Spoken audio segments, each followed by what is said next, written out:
Welcome back to Tao of Twang. I'm Dave.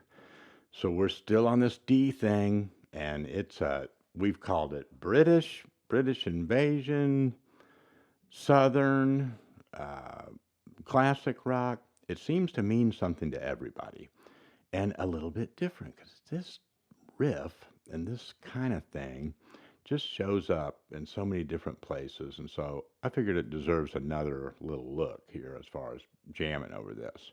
Now, the video 3 or 4 days ago, I think, covers the lick itself and things pretty well, so we don't need to spend time on that today necessarily. If this is your first time, welcome, first of all. Glad that you're here. Um, or you haven't seen that one, don't worry about it. Just go back and watch it if you want. This will still make sense. But we kind of break down, the first kind of layer of the onion on this one in that video. Then in between the video I'm talking about and this, there's like a 4 or 5 minute backing track of that riff that I just played over, and I'll have a smaller segment of it at the end of this video. So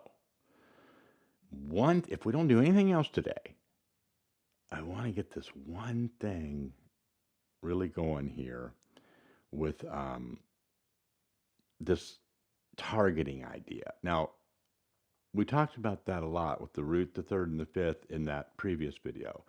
This time we're really going to talk about the root, but it's more of about a technique of kind of doubling up on that target note and landing in one position, playing the same note on a different string immediately afterward in another position as a means of traveling around the neck, especially going up in most of the examples I'm about to show you.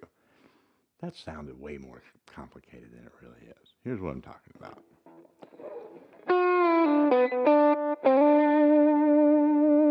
Okay.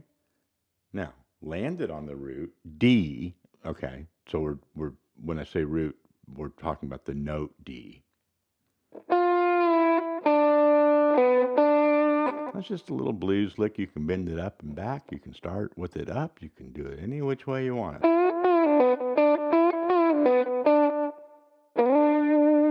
Thing you're adding right there is that another D on this string below it, but sliding right into that thing. Now, all right, well, that sounds pretty cool, but what's the big deal? Well, hang in there for a minute. It's a lick in and of itself. It adds a bunch of dimension and dynamics and motion to something that's otherwise, a good lick on its own, but it embellishes.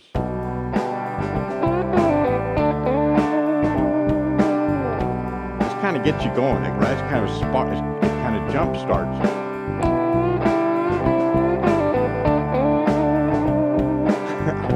It feels good too.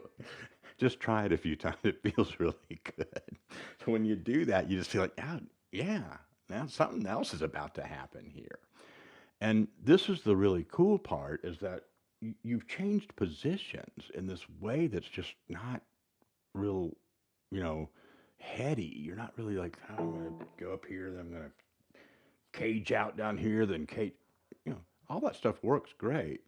This is something that just kind of gets you there instantly.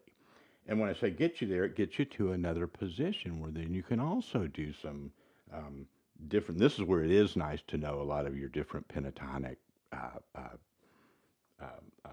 positions and things, versions along the neck, right? So you can also just work that out as you go here. So here's an example of that. If I go.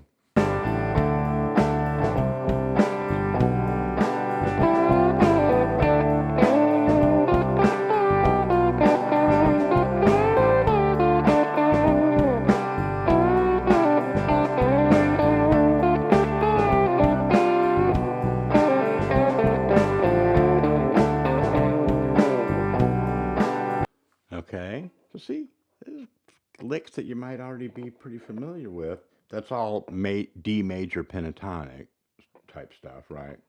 So far, we're going to do a little minor pentatonic up here in a second. But this kind of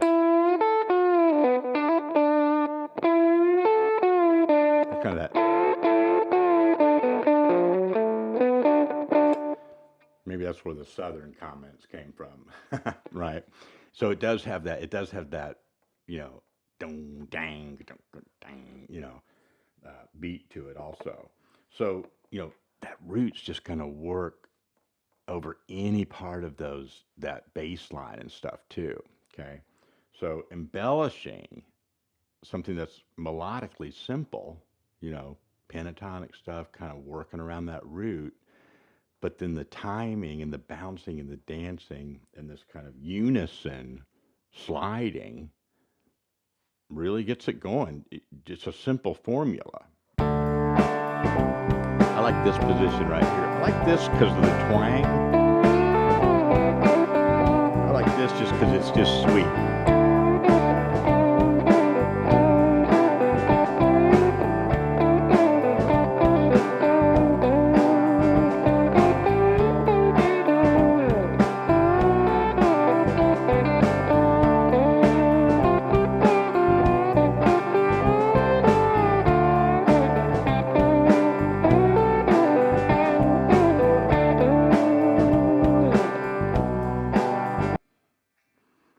See what's going on there? Here's 3 of them in a row.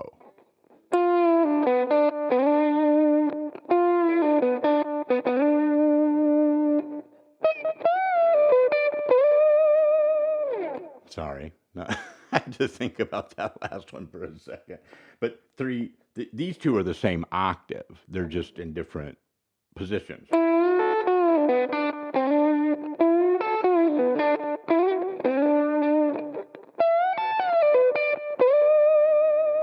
A little sloppy again, but you get the idea, right?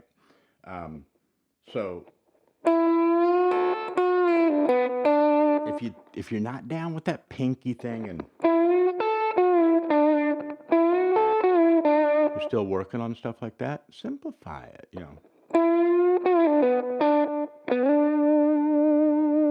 Just practice that a bunch of times and do it in those 2 positions. Up here you can do it as well. I'm just moving this up an octave. Okay.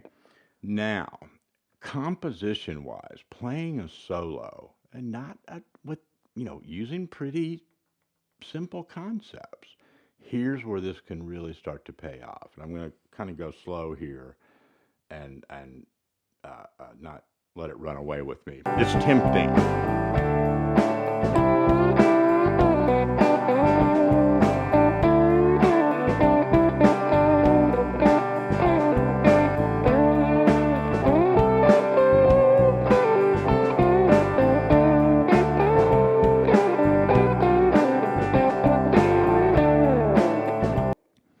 Okay, now, so what just happened? The same stuff we've been talking about, looking at here, that sort of thing. But when I got up here, I just did more of a kind of a minor pentatonic.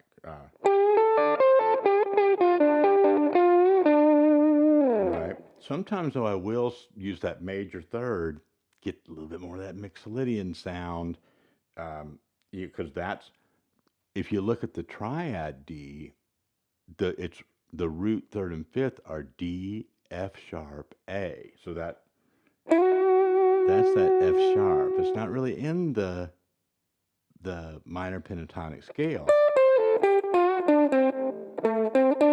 But that's a good little thing to mix in there, and you can do it just back to back. This is kind of a little bit of a side note here, but this is worth looking at real quick.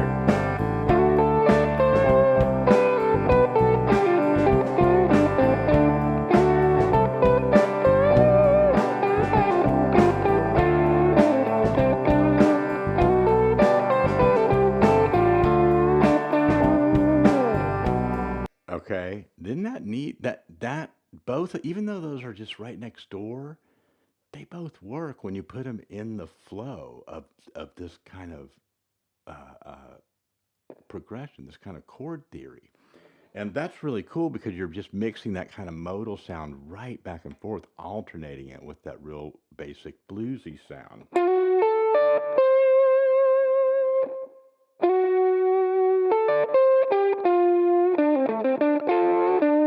Then turning right back around and doing just that straight up minor pentatonic.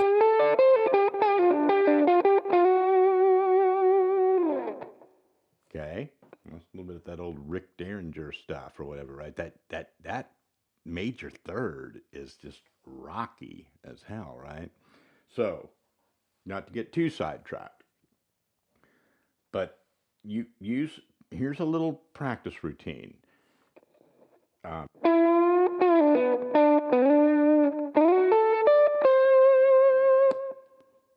right there.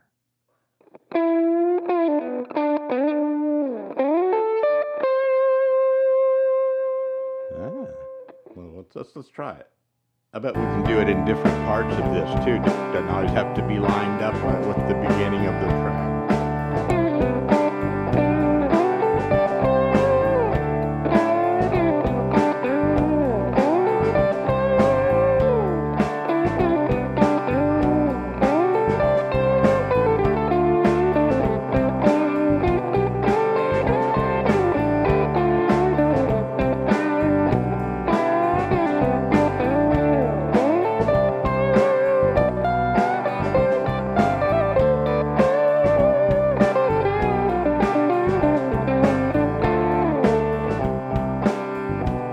Okay. Sorry. I get carried away because it feels so good. Right? You can't stop doing it. So hopefully that makes sense. That's a great little example where you're using the position change, you're doubling up on that target note, root note D, and you're using a couple of different melodic scale pieces of theory that enrich, that make it more complex. But it's a simple, it's a pretty simple program, right?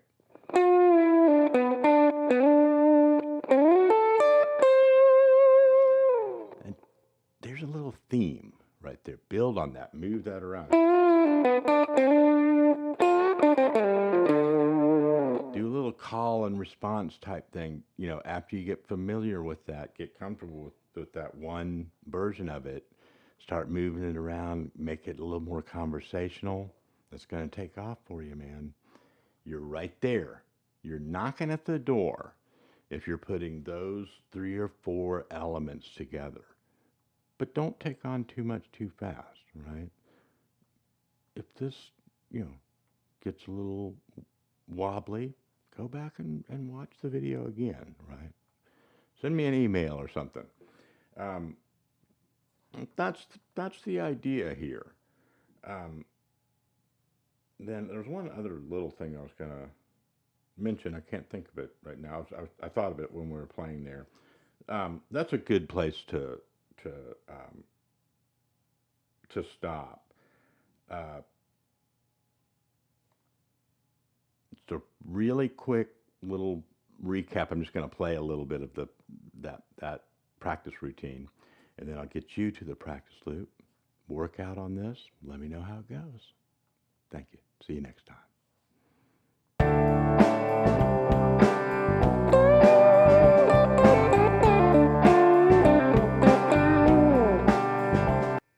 Sorry, I just thought of it. Here it is. When you go,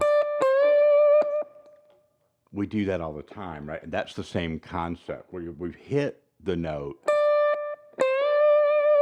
and then we bend to the same note. And we do this a lot. We just probably maybe haven't thought of it so precisely like that. But you even can repeat.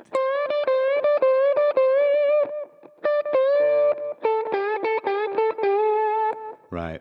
So I just wanted to throw that in there because that's kind of an important little connection to make. That this playing a note, then playing the same note with an embellishment on a different string shows up all the time in rock and blues. So back to our outro. Talk to you soon.